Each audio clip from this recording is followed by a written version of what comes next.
আজি ৰাতিপুৱা 9টা বজাতে ঘৰৰ সকলো কাম বন কৰি গা পা ধুই আহিলোঁ কাৰণ আজি হ'ল শাওণ মাহৰ প্ৰথমটি সোমবাৰ। পিছে ঘৰত ফোন কৰি কিনে গম পালোঁ যে বহুত পিছত গম পালোঁ যে আজিৰ পৰা আমাৰ অসমত নহয় অহা সোমবাৰৰ পৰাহে শাওণৰ মাহ ষ্টাৰ্ট হ'ব।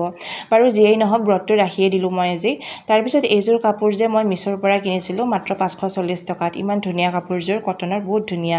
ভাবিলোঁ আপোনালোককো এবাৰ দেখাই দিওঁ। তাৰপিছত গ্ৰীণ খাৰু এযোৰ আছিলে মোৰ তাত, সেইযোৰ উলিয়াই ল'লোঁ পিন্ধিবৰ কাৰণে। তাৰপিছত অলপমান নিজৰ স্কিন কেয়াৰ কৰিলোঁ, ভাবিলোঁ আপোনালোকৰ সৈতেও শ্বেয়াৰ কৰোঁ। প্ৰথমতে অকণমান হেয়াৰ চিৰাম লগালোঁ, তাৰপিছত ফেচ চিৰাম লগালোঁ, তাৰপিছত অকণমান মইশ্চাৰাইজাৰ ক্ৰীম, ছানস্ক্ৰীন লোচনো লগাইছিলোঁ, কিন্তু দেখুৱাব পাহৰি গ'লোঁ। তাৰপিছত এই খাৰুযোৰ যে ইমান বেছি টাইট হৈছিল কাৰণ বহুত বছৰ পুৰণি খাৰু হয়, মোৰ হাজবেণ্ডে আনিছিলে দিল্লীৰ পৰা। তো খাৰুযোৰ পিন্ধি ল'লোঁ, তাৰপিছত সিন্দুৰ লগালোঁ, তাৰপিছত কাজল লগালোঁ, তাৰপিছত অকণমান লিপষ্টিক সানিলোঁ।